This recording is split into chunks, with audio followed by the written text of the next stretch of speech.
안녕하십니까. 이병기 선교사입니다. 조종사 출신 선교사가 전하는 예수님 이야기 2월 네 번째 주일 말씀입니다. 오늘 말씀 나눌 내용의 제목은 하나님도 후회를 하시나요? 이렇게 정했고요. 성경 말씀으로는 사무엘상 15장 11절로 내가 사울을 왕으로 세운 것을 후회하노니 그가 돌이켜서 나를 따르지 아니하며 내 명령을 행하지 아니하였음이니라 하신지라. 사무엘이 근심하여 온 밤을 여호와께 부르짖으니라. 오늘 말씀은 사울왕이 하나님 명령을 그대로 순종하지 않았다고 하나님께서 후회하신다고 표현한 말씀입니다. 그러니까 정말 하나님도 후회를 하실까요? 여기에 대해서 오늘 말씀을 준비했습니다. 지난주에 이어서 성경에 기록된 사울왕 이야기를 계속하는데요. 지난주에 소개했던 사울왕 이야기는 이렇습니다. 사울왕은 지금으로부터 약 3000년 전에 이스라엘 첫 번째 왕이 되었습니다. 그런데 블레셋과의 전쟁을 앞두고 사무엘 선지자의 지시, 즉 일주일 후에 사무엘이 돌아올 거니까 그때까지 걱정하지 말고 그냥 기다리라는 지시가 있었지만은 마음이 급한 사울왕은 자기가 사무엘 선지자를 대신해서 제사를, 즉 전쟁 출정 예배를 드리게 됩니다. 근데 예배를 마치자마자 사무엘이 도착해서 불같이 화를 냅니다. 그리고 하나님 말씀이 선포되는데요. 하나님 말씀입니다. 왜 하나님 명령을 불순종해 기다리지 못하고 내가 예배를 드리느냐? 내가 내게 주었던 왕위를 내게서 빼앗아 다른 사람에게 주리라. 그리고 사무엘 선지자는 일어나 자리를 털고 자기 길을 가버립니다. 그런데 신기한 것은 이렇게 하나님께 버림받은 사울왕은 남아있는 군사가 600명인데요. 수십만의 적군을 격퇴하고 전쟁에서 승리합니다. 뿐만 아니라 그 이후에도 사울왕은 계속되는 주변 국가의 전쟁에서 승승장구합니다. 사무엘상 14장 47절에서 48절 사울이 향하는 곳마다 이겼고 용감하게 아말렉 사람들을 치고 이스라엘을 그 약탈하는 자들의 손에서 건졌더라. 자, 하나님께서 왕위를 다른 사람에게 주시겠다고 하셨음에도 아직 사울의 왕위는 흔들리지 않고 있습니다. 여기까지가 지난주에 소개했던 사울왕 이야기인데요. 그때로부터 세월이 한참 지나 사무엘 선지자가 사울왕을 찾아와서 또 다른 하나님 명령을 전하게 됩니다. 하나님 말씀입니다. 자, 하나님께서는 이스라엘 백성들이 출애굽할 때 아말렉 족속이 이스라엘을 공격했던 일을 기억하시고 응징하려고 하니 당신은 사무엘상 15장 3절 지금 가서 아말렉을 쳐서 그들이 모든 소유를 남기지 말고 진멸하되 남녀와 소아와 젖먹는 아이와 우양과 낙타와 나귀를 죽이라 하셨나이다 하니. 대단히 잔인한 명령이죠. 그래서 사울왕이 하나님 말씀에 따라서 백성들을 소집하니까 20만 명이 모였습니다. 자, 그렇게 해서 아말렉 족속들의 근거지로 기습해서 닥치는 대로 죽이기 시작합니다. 그런데 사무엘상 15장 8절에서 9절 아말렉 사람의 왕 아각을 사로잡고 칼날로 그의 모든 백성을 진멸하였으되 사울과 백성이 아각과 그의 양과 소의 가장 좋은 것 또는 기름진 것과 어린 양과 모든 좋은 것을 남기고 진멸하기를 즐겨 아니하고 가치 없고 하찮은 것은 진멸하니라. 자, 그러니까 사울왕과 백성들이 하나님의 명령 그대로 100% 진멸을 다하지 않고 아말렉 왕을 살려두고 또 가축의 좋은 것들을 남겨두었다는 겁니다. 자, 그러자 하나님께서 사무엘 선지자에게 이렇게 말씀하십니다. 오늘 본문의 말씀인데요. 내가 사울을 왕으로 세운 것을 후회하노니 그가 돌이켜서 나를 따르지 아니하며 내 명령을 행하지 아니하였음이니라 하신지라.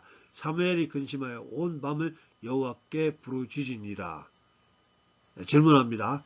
하나님도 후회를 하시는가요? 자, 이 질문뿐 아니라 오늘 소개해드린 이 짧은 이야기 속에서 우리가 평소 궁금해할 만한 질문들이 여러 개 포함되어 있습니다. 자, 가장 먼저 출애굽할 때 아말렉이 어떻게 이스라엘을 괴롭혔기 때문에 400년이 지난 지금 이때 하나님이 그 일을 응징하라는 명령을 내리셨을까요? 또 도대체 아말렉이 얼마나 나쁜 종족이길래 젖먹는 아이와 가축까지도 다 죽이라고 하셨을까요? 그리고 조금 전에 질문, 하나님도 사람처럼 후회를 하시나요? 자, 먼저 출애굽 시 아말렉이 이스라엘 백성에게 했던 일입니다. 지금으로부터 3500년 전 이스라엘 백성들은 하나님의 기적으로 갈라진 홍해를 마른 땅처럼 걸어서 건너 가나안으로 가는 광야로 들어섰습니다. 그때는 매일 불기둥과 구름기둥이 그들의 진로를 인도하고 아침마다 하늘에서 떨어지는 만나라는 식량으로 배를 채웁니다. 무려 40년간을요. 불기둥과 구름기둥은 멀리서도 볼 수 있었을 것이므로 인간의 이방 족속들이 다 볼 수 있었을 것입니다. 또한 매일매일 하늘에서 떨어진다는 만나라는 식량, 또 반석에서 물이 터져 나왔다는 그 신기한 소문은 인근 모든 족속에게 전파되었을 것입니다. 자, 그런데 르비딤에서 갑자기 아말렉 사람들이 나타나서 이스라엘 백성들을 공격합니다. 모세는 젊은 여호수아에게 전장에서 전투를 직접 지휘하도록 하고 자기는 근처 언덕에 올라가서 전투를 지켜보면서 팔을 들고 하나님께 기도합니다. 자, 그런데 모세가 팔을 올려서 기도하면 이스라엘이 이기고 팔이 아파서 내리면 아말렉이 이기는 그런 상태가 계속됩니다. 그래서 다른 두 사람을 시켜서 모세의 팔이 내려오지 않도록 들어주어서 결국은 여호수아 군대가 승리하게 됩니다. 전투가 끝난 다음에 하나님이 백성들에게 이 전쟁을 책에 기록해서 기념토록 하라고 하시면서 내가 아말렉을 없이하여 천하에서 기억도 못하게 하리라. 모세가 제단을 쌓고 그 이름을 여호와 니시라 하고 이르되 여호와께서 맹세하시기를 여호와가 아말렉과 더불어 대대로 싸우리라 하셨다 하였더라. 여호와 니시는 하나님이 나의 승리를 주시는 분이라는 뜻입니다. 아무튼 하나님이 아말렉 족속과는 자기가 친히 대대로 싸워 주시겠다는 약속의 말씀을 주십니다. 뿐만 아니라 이스라엘 백성들이 출애굽 마지막 단계, 즉 40년을 광야 생활을 마친 가나안 입구에서 다시 한번 모세의 마지막 부탁으로 하나님의 말씀을 이렇게 선포합니다. 너희는 애굽에서 나오는 길에 아말렉이 내게 행한 일을 기억하라. 곧 그들이 너를 길에서 만나 내가 피곤할 때 내 뒤에 떨어진 약한 자들을 쳤고 하나님을 두려워하지 아니하였느니라. 이어지는 하나님 말씀은 너희들이 가나안에 들어가서 나라가 안정되면 아말렉을 진멸해라. 이렇게 명령을 하시게 됩니다. 그리고 그때로부터 400년이 지나서 지금 사울 왕에게 그 일을 지시하셨던 것입니다. 그렇다면 도대체 광야에서 아말렉이 이스라엘을 공격한 것이 얼마나 큰 잘못이기에 400년이나 지났는데도 그 일을 기억하시고 젖먹는 아이를 포함한 가축까지 진멸하라고 하셨을까요? 첫째, 당시 애굽을 비롯한 홍해 인근의 광야 그리고 가나안 전체에는 하나님이 행하신 크고 놀라우신 역사가 다 소문이 났었을 것입니다. 뿐만 아니라 이스라엘 백성들을 인도하던 구름기둥과 불기둥은 광야에 멀리 떨어진 곳에서도 충분히 볼 수 있었을 것이고요. 그래서 이스라엘의 출애굽 마지막 단계 지점에 여리고 성의 기생 라합이 이스라엘 정탐꾼들을 숨겨주면서 이런 말을 합니다.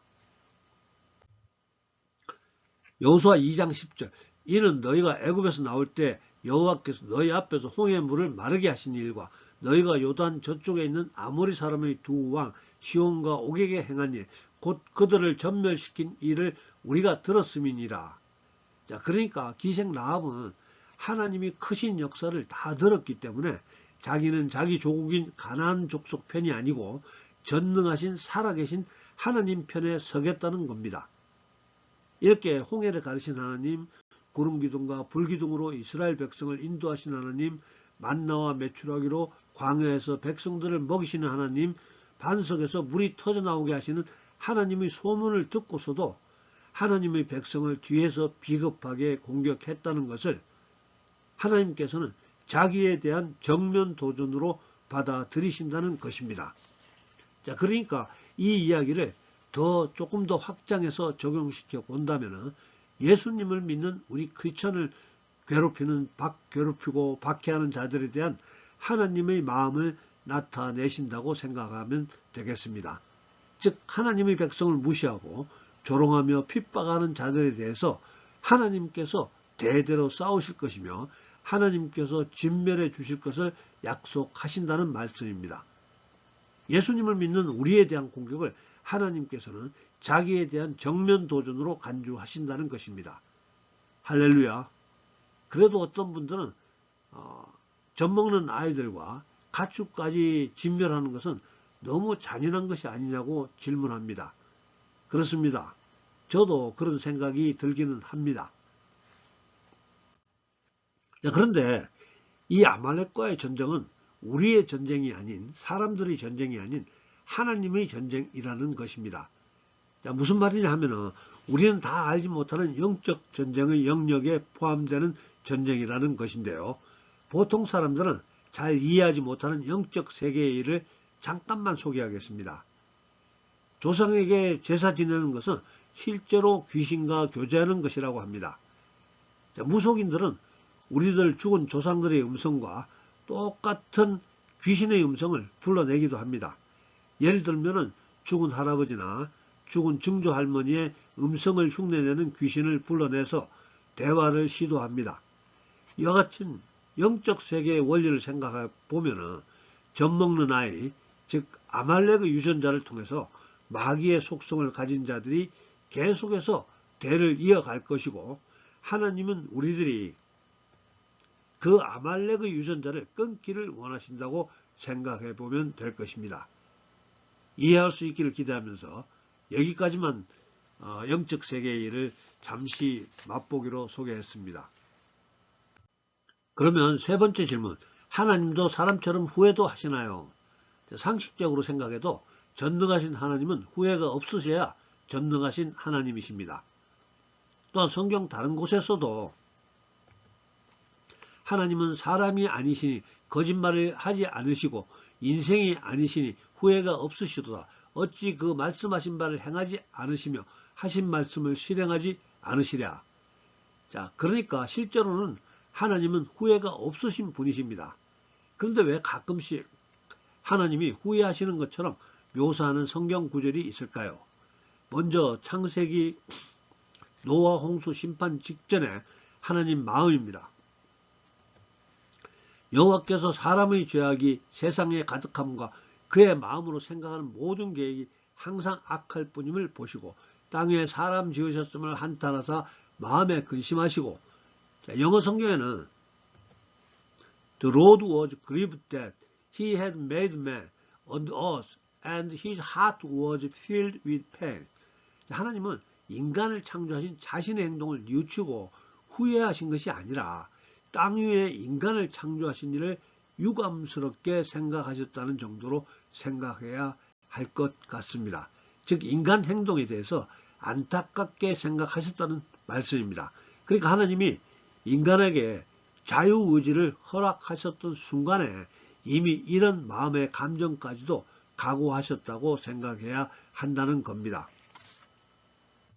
그래서 오늘 사울 왕에게 실망하신 하나님의 말씀, 내가 사울을 왕으로 세운 것을 후회하노니 그가 돌이켜서 나를 따르지 아니하며 내 명령을 행하지 아니하였습니다 하신지라.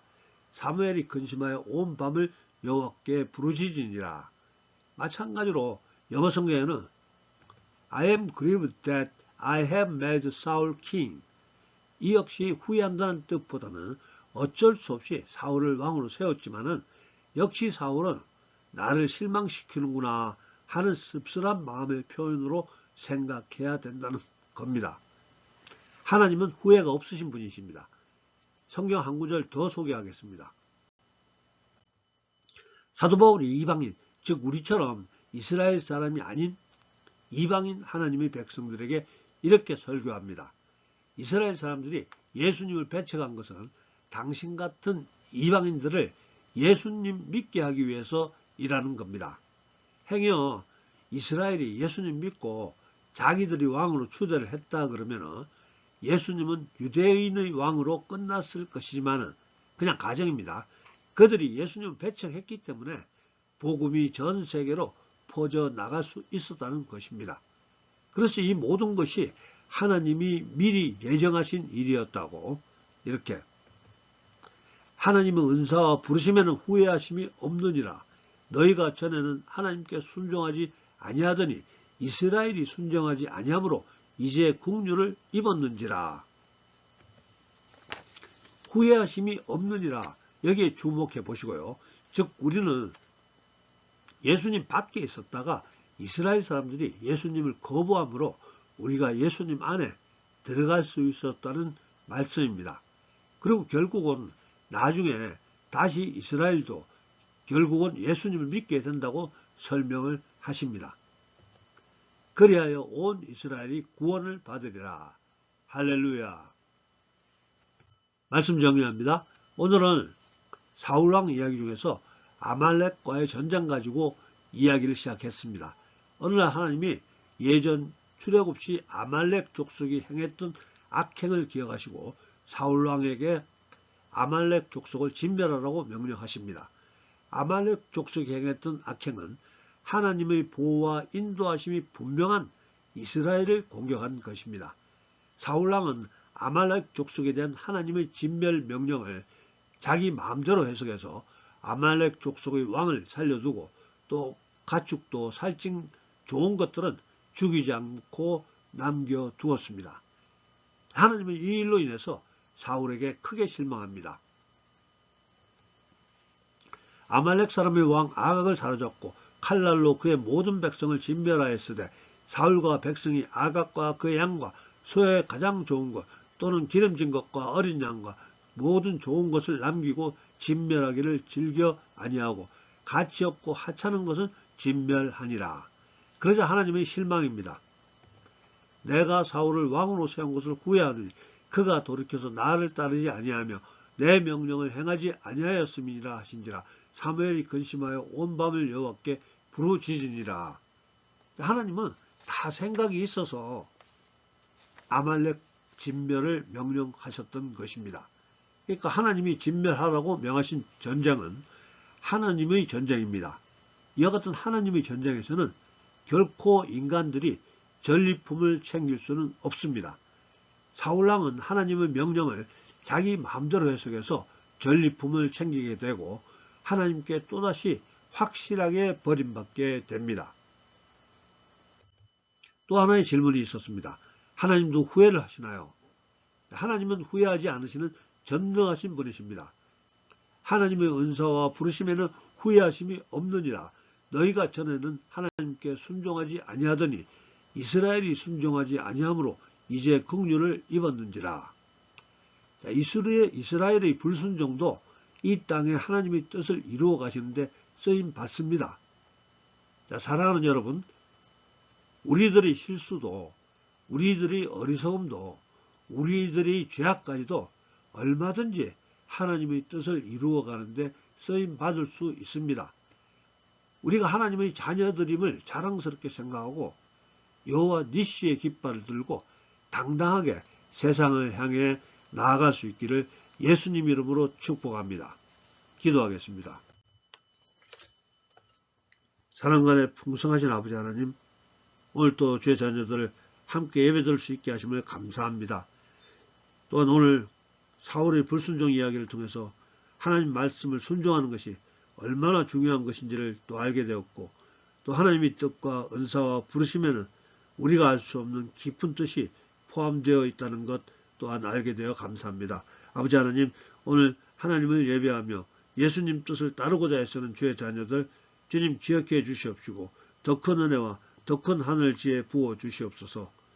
세상은 서로 자기가 옳고 다른 사람들은 틀렸다고 주장하고 다툴지라도 우리 하나님의 백성들, 하나님의 자녀답게 열린 마음으로 열린 눈으로 상황을 판단하고 지혜롭게 행동할 수 있도록 주님 인도해 주시옵소서. 우리는 세상에 용서와 사랑과 이해와 너그러움과 희생과 나눔을 실천하는 사람들 되게 해 주시옵소서. 세상 사람들이 우리 보고 우리의 현명함을 보고 또 우리의 삶을 보고 우리 하나님 살아계심을, 우리 하나님 위대하심을 나타낼 수 있도록 우리에게 성령의 능력으로 기름 부어 주시옵소서. 지금은 우리 구주 예수님의 은혜와 아버지 하나님의 극진하신 사랑과 성령님의 감동, 감화, 교통하심이 오늘 예배에 참석한 우리 모두에게, 또 우리들의 가정과 일터와 섬기는 교회 위에 지금부터 영원토록 함께해 주시옵기를 간절히 축원하옵나이다. 아멘. 예, 감사합니다. 할렐루야. 다음 주에 뵙겠습니다.